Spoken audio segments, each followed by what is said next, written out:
Assalamualaikum warahmatullahi wabarakatuh. Om Swastiastu, Namo Buddhaya, salam kebajikan. Halo guys, salam berjumpa lagi dengan saya Pak Ade dan keluarga pada bagian ke-6 travel vlog vacation trip Pak Ade dan keluarga ke Jepang pada bulan Desember 2024. Simak selalu vlog ini ya guys, karena dalam video ini akan banyak sekali tips dan trik tentang semua yang berkaitan dengan trip ke Jepang, yang pastinya insya Allah akan berguna buat teman-teman traveler, khususnya yang akan berpergian ke Jepang. Dan pastinya akan berguna buat teman-teman traveler yang butuh referensi ke Jepang. Tetapi jika ada hal yang belum jelas atau pada lupa untuk menyampaikan, silahkan ajukan pertanyaan di kolom komen ya guys. Insya Allah kalau bisa pada jawab, akan pada jawab dalam tempo yang sesingkat-singkatnya dan sejelas-jelasnya. Jangan lupa untuk like, subscribe, share, dan komennya ya guys. Oke guys, tidak usah berlama-lama, mari kita simak vlog trip ke Jepang Pelelams Family bagian ke-6 ini. Check it out guys. Vlog bagian ke-6 ini adalah gabungan hari ke-8 dan hari ke-9 trip liburan Pak Ade dan keluarga ke Jepang, yaitu pada tanggal 23 Desember 2024 dan 24 Desember 2024. Karena dua hari ini adalah shopping day, artinya kebanyakan waktu yang kami habiskan adalah untuk berbelanja oleh-oleh dan beberapa barang-barang yang menarik yang tidak ditemukan di Indonesia. Jadi tidak terlalu banyak tips dan triknya, tetapi Pak Ade pastikan vlog ini akan tetap menarik karena kita akan mengunjungi salah satu desa wisata di Shizuoka Prefektur, yaitu Oshinohakai, serta beberapa hal yang menarik yang ada di Shinjuku, dan merasakan masakan halal berkualitas ramen wagyu yang ada di Shinjuku, dan juga merasakan pengalaman naik bis terbesar super premium eksekutif yang dimiliki oleh JR Company.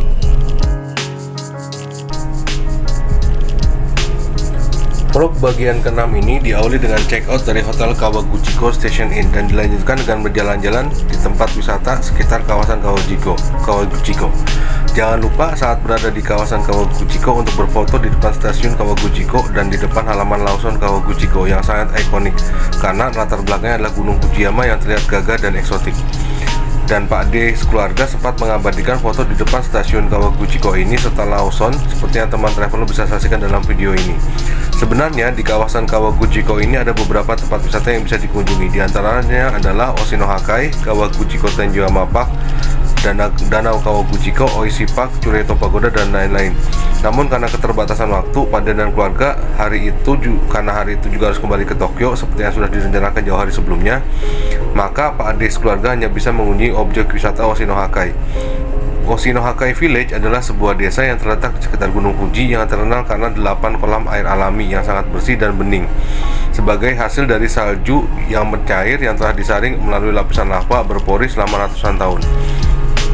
Tempat ini telah dinobatkan sebagai warisan dunia Gunung Fuji yang menawarkan pemandangan tradisional desa di Jepang dengan rumah-rumah beratap jerami, kincir air, dan suasana damai yang kental dengan budaya lokal.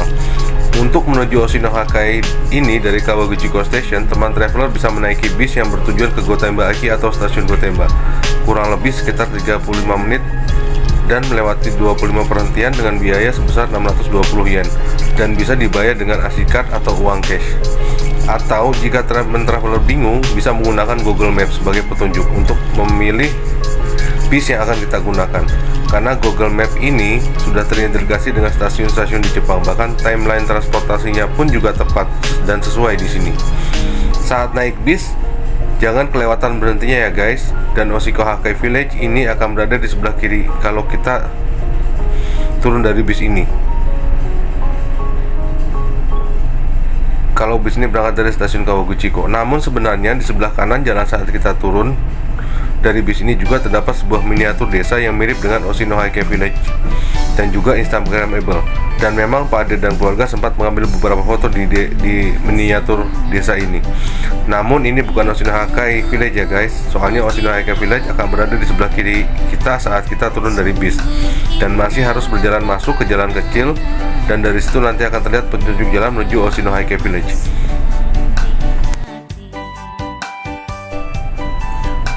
Jalan menuju Oshinohakai Village ini di kanan dan kirinya akan banyak ditemui pedagang makanan khas Jepang yang dijual dengan harga yang ramah di kantong. Namun pedagang di sini akan mulai beroperasi jam 9 sampai jam 10 pagi. Jadi yang datangnya kebagian akan menunggu jika ingin menikmati jajanan khas Jepang di sini. Pak Ade yakin saat memasuki kawasan Oshinohakai Village ini kalian akan terkesima dengan suasana dan pemandangan di sini karena selain bersih, tertata rapi dan juga indah, serta sangat ikonik dan scenik untuk dijadikan latar belakang foto-foto kalian. Walaupun banyak pedagang kaki lima di sini, namun mereka sangat tertib dan rapi dan tidak membuang sampah sembarangan. Di dalam kawasan Yoshinohake ini juga terdapat Museum Hanoki Bayashi Shiryokan Folklore. Museum ini dibuka dari pukul 9 sampai dengan 17.00 dengan tiket masuk sebesar 300 yen. Namun Pak D dan keluarga tidak sempat masuk museum ini karena keterbatasan waktu. Selain fasilitas museum ini, dalam kawasan Yoshinohake Village juga terdapat toko souvenir yang besarnya hampir sebesar desanya itu sendiri dan menjual berbagai macam hadiah dan cindera mata serta makanan ringan. Banyak barang yang dijual di sini berhiaskan motif Gunung Fuji, dan Pak D sekeluarga banyak membeli oleh-oleh dari sini karena menurut Pak D sekeluarga, Gunung Fuji adalah salah satu objek ikonik di Jepang yang terkenal sampai ke mancanegara. Bahkan dijadikan topik salah satu judul lagu zaman dulu Indonesia, yaitu lagu Gunung Fujiyama yang dipopulerkan oleh Mamah Titik Sandora.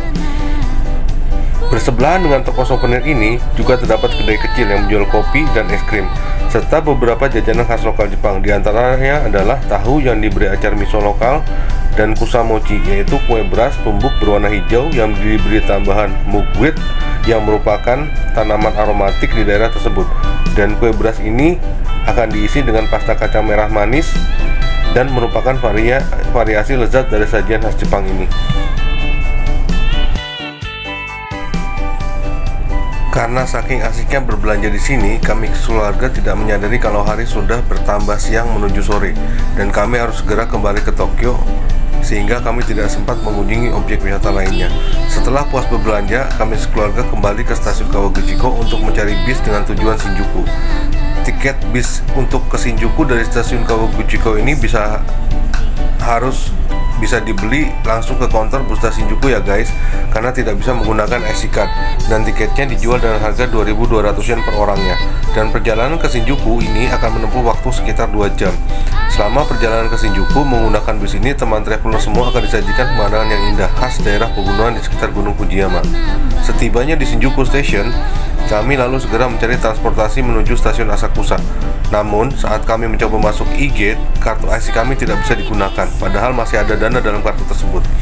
Melihat kami yang kesulitan memasuki e-gate, akhirnya seorang petugas datang membantu kami dan mengajak kami ke counter petugas tersebut.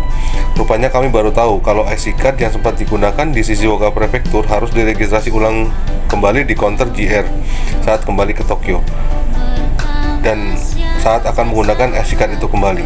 Setelah kartu diregistrasi ulang, maka kami bisa menggunakan IC card itu dengan mudah untuk membuka e-gate.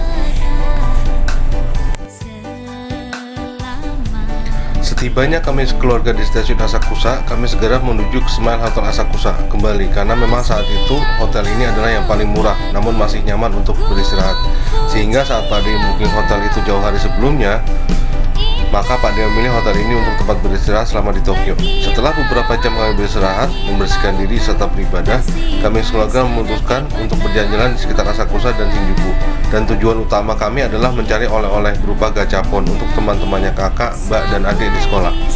Dan setelah urusan gachapon ini selesai, kami melanjutkan berjalan-jalan di sekitar Shinjuku untuk memanjakan mata dan berbelanja beberapa barang-barang menarik lainnya. Dan sebelum kami kembali ke hotel, kami menyempatkan untuk melihat televisi besar 3D Cat Cross Shinjuku Space yang merupakan salah satu ikon menarik di Shinjuku ini. Setelah puas berjalan-jalan, kami segera kembali ke hotel untuk mengistirahatkan tubuh dan pikiran kami, persiapan melanjutkan trip liburan kami keesokan harinya. Oh ya guys, Pak D lupa menyampaikan kalau gachapon ini adalah sejenis mainan anak-anak yang dibungkus dalam bola plastik yang dibelinya dengan cara memasukkan koin ke dalam kotak pilihan gachapon, maka gachapon pun akan keluar sesuai dengan keberuntungan kita.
Keesokan harinya, kami check out dari Smile Hotel Asakusa ini, dan tujuan pertama hari ini adalah membeli tiket bis untuk Kyoto sebagai kota tujuan Pade dan keluarga selanjutnya. Alasan Pade memilih bis ini untuk perjalanan ke Kyoto selain untuk penghematan budget, seandainya menggunakan Shinkansen, dan juga bisa menghemat budget untuk menginap di hotel karena kita bisa tidur di dalam bis selama perjalanan ke Kyoto. Perjalanan ke Kyoto akan ditempuh selama kurang lebih 8 jam. Ada beberapa perusahaan bis yang menyediakan tujuan ke Kyoto, dan jadwal perjalanan bis-bis yang menuju ke Kyoto dan Osaka ini dimulai dari jam 20.00 dari stasiun Shinjuku. Namun, karena Pade membeli tiket bis ini dadakan, maka Pade tidak bisa mendapatkan tiket bis reguler yang agak murah. Yang tersisa hanya tiket bis untuk bis yang dikelola oleh JR Company yang merupakan bis terbesar super premium eksekutif. Suasana di dalam bis ini bisa teman traveler saksikan dalam video ini. Barangkali bisa menjadi referensi teman traveler semua jika ingin menggunakan bis sebagai transportasi dari Tokyo ke Kyoto atau Osaka atau sebaliknya. Tiket ini bisa langsung dibeli di stasiun bis Shinjuku dengan harga 11.200 yen per orang, dan untuk anak-anak akan dikenai tiket seharga 5.600 yen. Setelah selesai membeli tiket bis dan memastikan jam berangkat ke Kyoto adalah jam 21.00, sambil menunggu jam keberangkatan bis tersebut, Pade dan keluarga berencana berjalan-jalan di sekitar Shinjuku lagi. Namun kali ini ada sedikit hambatan buat kami sekeluarga karena kami sudah check out dari hotel. Maka semua barang bawaan kami harus kami bawa semua, termasuk koper besar. Namun seperti yang pernah Pade sampaikan sebelumnya dalam bagian sebelumnya, untuk mengatasi masalah seperti ini salah satu solusinya adalah coin locker. Dan kebetulan di stasiun Shinjuku ini tersedia banyak coin locker dengan ukuran yang besar. Dan saat menitipkan barang di coin locker ini, yang perlu dia perhatikan adalah jam maksimal buat kita mengambil koper kita, karena kalau kita sampai lewat dari jam tersebut dan tempat coin locker itu telah ditutup, maka koper tidak akan bisa diambil sampai keesokan harinya. Jadi perhatikan baik-baik ya guys. Setelah semua bagasi sudah dititipkan di coin locker dengan aman, maka kami bisa melanjutkan agenda hari ini dengan melanjutkan jalan-jalan sambil shopping di Shinjuku ini. Dan alhamdulillah kami bisa mendapatkan beberapa barang yang bagus, edisi terbaru dan berkualitas, namun dengan harga yang sesuai. Setelah kami puas berbelanja semua yang dibutuhkan, maka agenda kami selanjutnya adalah makan. Dan sesuai kesepakatan bersama, untuk makan kali ini kami bersepakat untuk makan di salah satu restoran ramen halal yang memiliki rating tertinggi di Shinjuku ini, dengan rating di Google Maps 4,8 dari 3.300 review, yaitu restoran ramen halal Wagyu Ramen Shinjuku Tei. Suasana dan makanan yang disediakan di sini dapat teman traveler saksikan dalam video ini dan bisa menjadi referensi kalau mau kesini.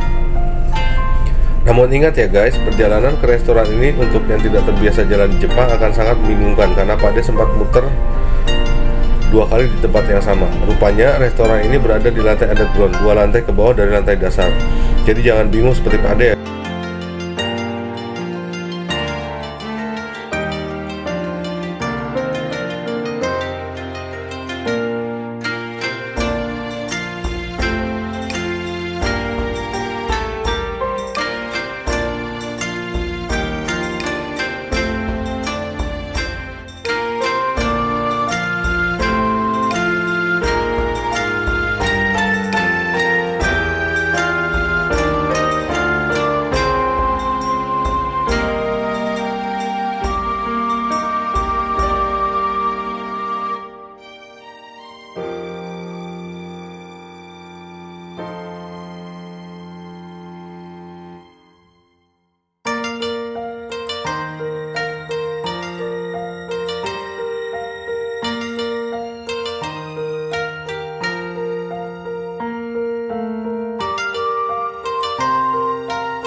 Setelah selesai makan dan puas berjalan-jalan di Shinjuku, maka Pak De dan keluarga kembali ke stasiun Shinjuku untuk mengambil koper-koper kami dan melanjutkan beristirahat sebentar duduk-duduk di terminal bis Shinjuku Station ini sambil menunggu bis yang akan berangkat pukul 21.00 menuju ke Kyoto.